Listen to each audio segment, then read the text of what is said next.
My name is Sienna Boyd, and I am with Rancho Family Medical Group. Today, we are joined with Chef Leah of E.A.T's Extraordinary Artisan Table, or E.A.T Marketplace, down in Old Town Temecula. Super excited to have her here. The reason why we wanted to pick Leah's brain a little bit is because she is just so well versed in, one, culinary arts, but also nutrition. And I know a lot of you, when we have been talking about different diets, a lot of our patients have been asking, okay, we've heard about keto, we've heard about the DASH diet, but hey, what about plant-based diets? And I know a lot of times recently that's been kind of gaining more popularity, especially with sustainability. So Leah and I just want to dialogue about that and kind of answer the questions you guys have had. So Leah, first off, define a plant-based diet. First off, good morning or good afternoon, everybody, and welcome. Okay, what's the first question? My apologies. What is a plant-based diet? Define it for us. All right, so a plant-based diet, a vegan diet, is really where you cut all animal products out of your eating regime. Okay, right? and that's like the strictest you can go, cut out all animal products. Well, that's the strictest you can go. I mean, then you have vegans who take it to the point too where they don't wear leather, they don't incorporate any animal products at all in their life, even your skincare regime. Wow, okay. So as far as like a plant-based diet, one could go vegan, where it's like, okay, no animal byproducts at all. I think like dipping your toes into the plant-based world, what are some ways that you can see people incorporating more plants into their diet to where it's like more plants than meat products, if that makes sense? Absolutely, it's actually something I do. Oh, okay. I've learned, right? Yeah. But it's also how you feel when you eat, and that's something I'm continually sharing with my team here at E.A.T, with our guests that come in, and then a lot of patients at Rancho Family Medical Group that I know that come in here to eat. And it's like, how do you feel after you eat steak? How do you feel after you eat poultry? You know, meat sweats, 100%. Right?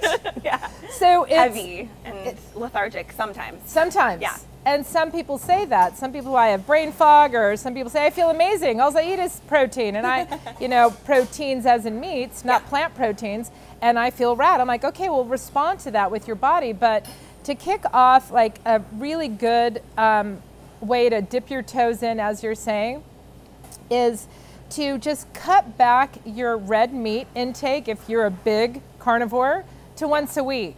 Okay. Cut your chicken back to, believe it or not, once a day, because some people eat it on the salad and then again at dinner or as a snack. Right. So you cut that meat intake back and you start to look at some of the plant-based proteins that are available to you. So many people don't know that broccoli, asparagus, and peas are really high in protein. I've heard of peas, but okay, broccoli and asparagus? Yes. But also understand that asparagus is one of the most powerful vegetables on the planet. I can say that. It's very true. It's super high in so many vitamins, but also it has protein values.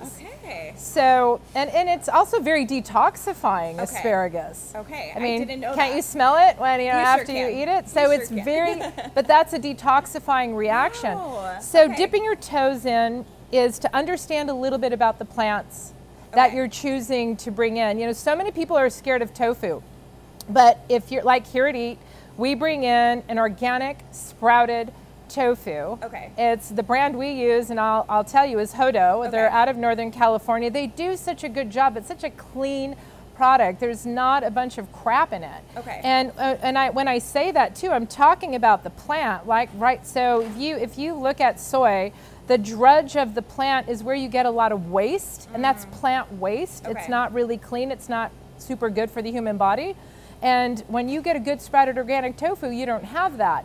So tofu is... And tofu's soybeans, right? It is, right? That's the base. And it's number 6 as far as the highest amount of protein you can get. So you start, I believe it starts with chicken, and then it goes down. So number 6 on that list is tofu. So as a vegan, a plant-based human, you can incorporate that in. And it's a great way to dip your toes in. And so many people are like, tofu, it's so gross. I think it's not. I think it's a mysterious thing more than anything. And I think that's like the whole point of this conversation, is kind of to demystify things a bit. Because tofu, yeah, you see a brick of it and you're like, what do I do with this? There's different firmnesses. Like, okay, do I want silky tofu? Do I want firm tofu? What do I want? That's hysterical because it's like a bed. Yeah. Do I want a soft bed? Do I want a hard? Do I want to be with the tofu?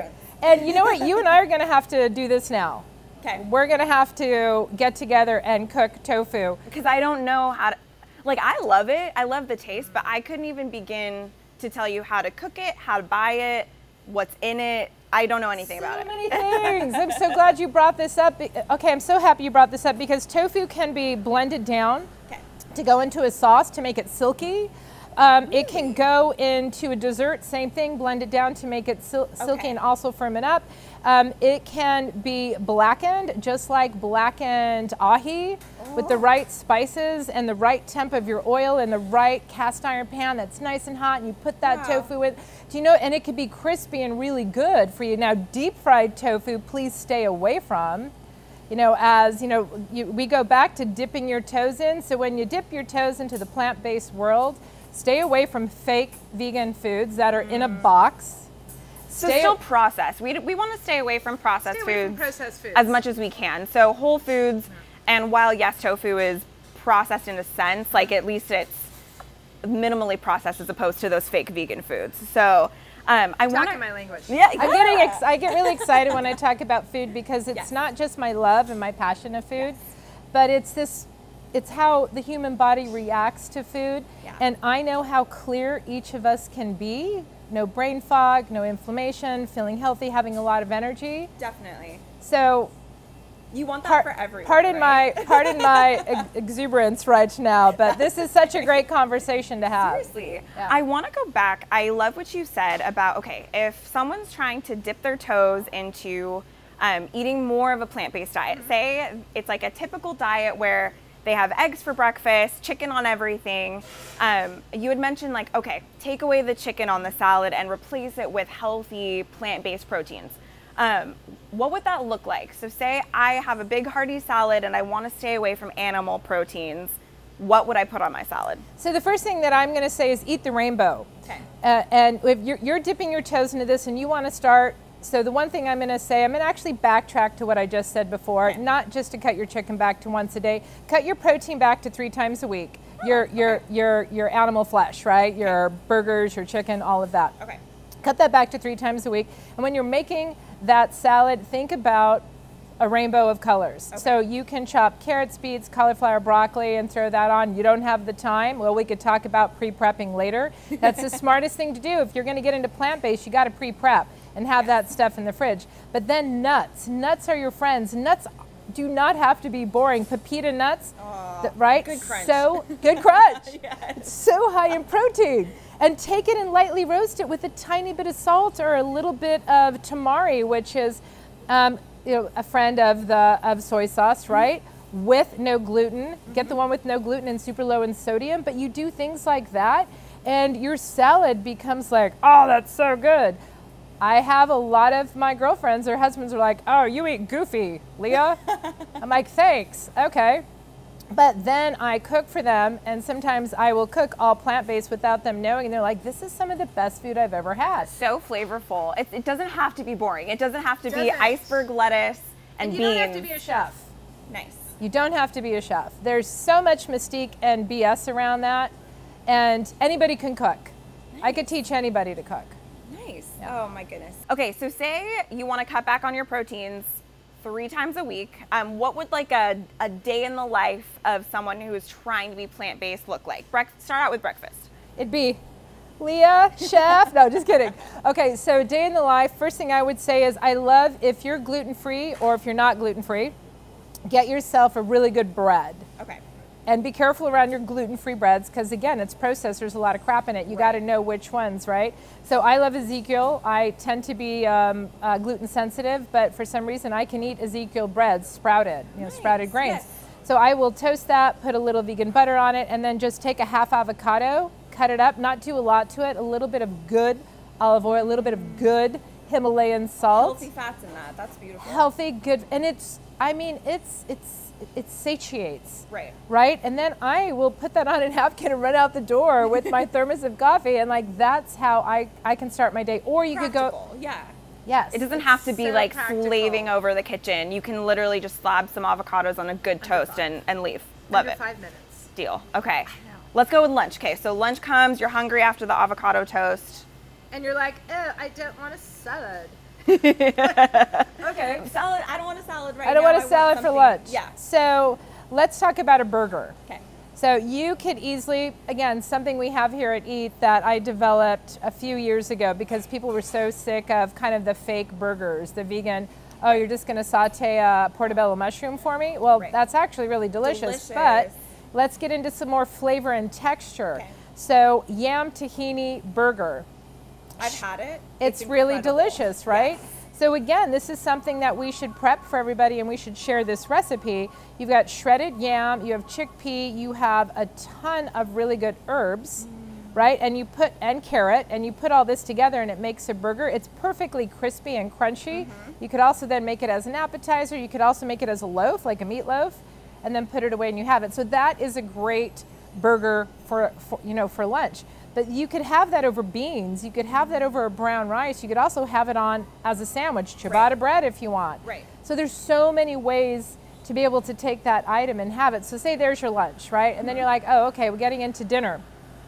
Why not have a salad for dinner? Because it's later, right? Let's say you eat between 5, 6, or 7 o'clock. The best thing that you can do for your gut and for your stomach to rest is to have a salad. Now, I'm going to take that one step back. If you do decide to have a salad and it is later, please don't have romaine. Don't choose romaine because romaine is really harder for your, even though it is higher in nutritional value than kale. Okay. Romaine is hard for your stomach to digest. Oh, I didn't know that. Right. Okay. And then I always kind of take spinach out too. So I stay in all my other greens. I love little gem. I love a variety of mixed greens with some, yes, because it's just good for your body. Yes. And it feeds your microbiome, and we always want to do that, especially on a plant-based diet. Right. So I would, with a lot of different nuts, with some chopped beets, roasted or not. We're coming into fall. You could roast and cube pumpkin and butternut squash small. With and those pepitas? with the pepitas, right? And then there's so man. many great nut-based cheeses. Miyokos, which we were talking about earlier. I always mispronounce that. M-I-K-O-S-A-S, Miyokos, terrible. I'm shameful. But they have cashew-based cheeses, super high in protein. Not a lot. There's not a lot of stuff in there. You don't see artificial coloring and blends with their products. So, and I would put a bunch of that on there, toss it up in a simple vinaigrette. It sounds really hearty. Like you're not going to go hungry. I think sometimes with salads or when you think of being plant-based, I know for me, as someone who wants to, and I'm scared to take that next step of, okay, well, but will I be hungry? Will I not have enough protein to satiate me? Are the fats enough to make sure I'm full throughout the day? But as we're talking, it's like this fear. It's weird. That's yeah, seriously. But now that we're talking, I'm like, okay, this salad sounds great. Sounds like it'll fill me up for my next Ezekiel toast the next day. And so honestly, I think it's, like I said, demystifying and making it a little less scary to where, yes, you can get these groceries at a normal grocery store, or you can come into E.A.T and find, that vegan cheese here. Oh, we'll totally set you up. Yeah. So like, say you came in here and said, Leah, I want to go plant-based. I think she would literally pick out items for you and be like, I actually have walked around with a bag and filled people's bags up. I love that. Yes. And it's, I think when, again, when you say dipping your toes in, don't be fearful because what are you going to do? Make a mistake? True. It's okay. Our lives are filled with micro failures. And it's those micro failures, even within cooking, that build us up to be able to achieve a goal, even a dietary goal. So just remember, eat the rainbow, start there. Think about textures, because when you start eating a plant-based or vegan diet, the one thing people tend to miss is that, I don't feel like that fulfillment of like biting into, that chicken or that. Or that steak. Well, nuts will achieve that, believe it or not. Something like that yam tahini burger, because of the textures in there, will achieve that. Okay, so one thing I did want to touch on as we are trying to cut back on our meat and be more plant-based, I did want to touch on the meat that we are eating. So as I'm trying to be, me specifically, but all of our patients or whoever does want to do more of a plant-based diet, as I'm trying to cut back on my meat, what kind of meat should I be eating when I do eat meat? I love that question, and I am not going to go down a rabbit hole with everyone on that. Okay. I'm going to give you a baseline. Okay. And please, it's so important, please hear this. Our foods, you are what you eat eats. It's as simple as that. Yes. So if you have a cow that is eating a GMO-based grain diet, and not all GMOs out there are bad. There's some really good genetically modified organisms that are happening in third world countries that are so important for the survival of our planet. But when you want to get into grain feed and then the politics of that, it's kind of ridiculous. So understanding fish in a polluted area of the ocean, or a bottom feeder, chickens that just eat grain, that never eat what they're truly made to eat, and their digestive system needs, which is bugs and worms, right? So you have these animals that aren't eating clean, then you're eating that, or they're, you know, or all of the different drugs that they're shot up with, and then the chemicals on the grains that they're eating, that all adds up to inflammation in your body. It adds up to putting a serious dent in your microbiome, which your gut-brain connection, we all know, everyone's talking about it right now, every doctor, right, every magazine. This connection is so vital. If you, right now, like there's no brain fog going on, right? So meats, stick to grass-fed, stick to organic, stick to as local as much as you can. Fish, stick to wild, polecat. Think about the areas that that fish has been brought in from. You're going to go get a huge tray of salmon at a big box store. Well, most of that salmon is shot with red dye, so it looks prettier in the packaging. Red dye number 5, is I think it's number 5? Number 5, yeah. Okay, all you need is 3 drops in an entire swimming pool, if it's a pepper red dye, to flavor the entire swimming pool. So doesn't that tell you how toxic that is for the human body? So locally, you have primal pastures, yes. Primal Pastures, yes. right? Paul does such an amazing job Yes, with those Farmer proteins. Paul. We Love love him. Farmer Paul G. Love him. And also, you know, think about places that are bringing in clean meats. One of the things we do, and they're all California-based ranches, from Eel River to some of Paul's items to Rosie Farms in Sonoma, California.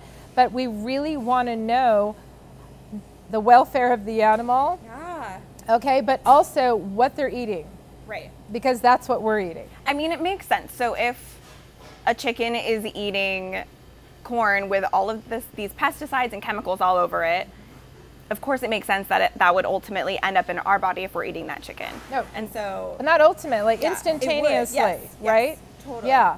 And then you hear this thing even around coffee. So even for vegans and plant-based, well, don't worry if the coffee plants are sprayed and they're filled with pesticides, because when the coffee roaster roasts that coffee, they roast the pesticides out. No, they don't. That's a fallacy. coffee one of like the dirtiest crops in the world? It can be one of the dirtiest crops in the world. It's filled with debris, and then it's very, very toxic, right? So when you're looking at an organic coffee, sometimes organic coffee is not good for you, because just like grain, and I'll make this super quick, just like grain, just like coffee, it's kind of a kernel, and mycotoxins can hide really easily in there, and that turns into mold, right? A mycotoxin is a form of fungi, which is mold, which wreaks havoc on your body. So I don't care if it's organic, has it been stored on a dock in a bag or in a warehouse for a year? You can't burn that out. You can't roast that out. It's such BS.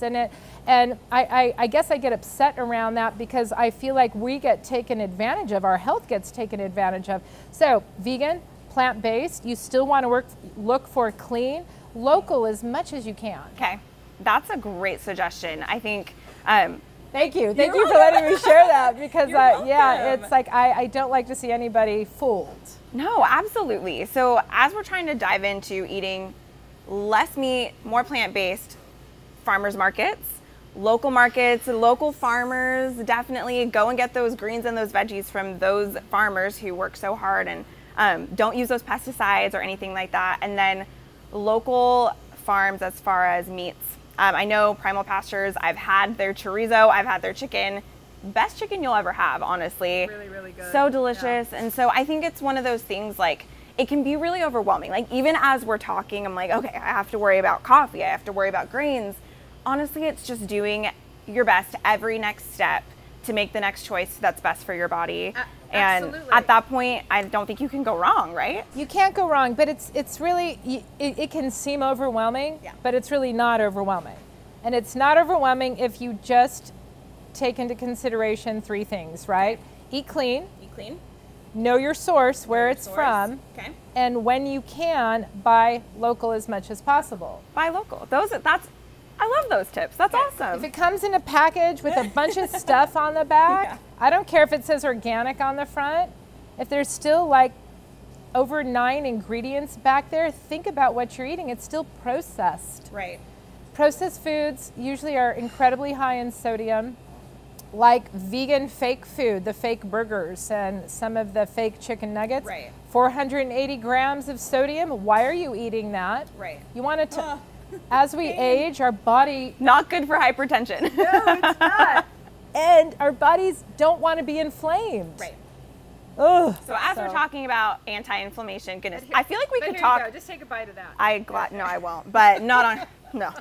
But it's pretty. We're talking fresh and local. There you go. No, but as we're trying to talk about anti-inflammatory diets, this is kind of like the key to anti-inflammatory is just exactly everything that you said. So, Leah, thank you. Oh, you're welcome. Thank you so much just for taking your time on this beautiful morning just to chat with us about being plant-based, where you can get good meats that are not going to inflame your body.